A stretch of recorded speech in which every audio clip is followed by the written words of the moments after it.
Magandang umaga, kumusta po? Narito po ulit ang update natin para sa lagay ng ating panahon.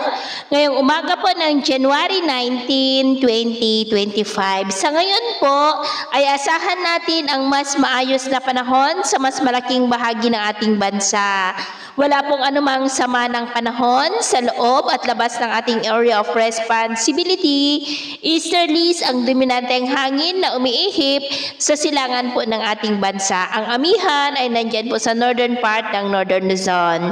At sa ating pong long range forecast, nananatili pa rin na walang bagyo na namamataan na tatawid po sa ating kalupaan for the next 2 weeks. At sa lagay ng ating panahon, ngayong madaling araw ay maayos ang panahon sa malaking bahagi ng bansa maliban lamang sa mga tsansa ng mga isolated rains, lalo na po sa mga lugar na nakaharap sa Pacific Ocean, lalo na sa silangan ng Cagayan Valley at Quezon. At mamaya ay sisikat ang araw sa malaking bahagi ng bansa pero may tsansa pa rin ng mga cloudy skies with isolated rains, lalo na po sa may Infanta, Palilo Island, Catanduanes, Aklan at Dinagat Island, maging po dyan sa may Babuyan Island. At mamayang hapon, maayos pa rin ang panahon sa malaking bahagi ng bansa pero may tsansa pa rin ng cloudy skies with isolated rains sa ilang bahagi ng Cagayan Valley, Palilo Island, Camarines Provinces,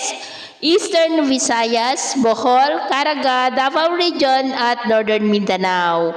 Sa atin naman pong mga baybayin, maalon po sa silangang baybay ng ating bansa na ang mga alon dyan ay posible po na aabot hanggang sa 1.5 to 2.2 meters height. Kaya hanggat maari ay iwasan na muna natin ang papalaot dyan sa mga may kulay pula para mas makaiwas sa mga sakunang pangkaragatan.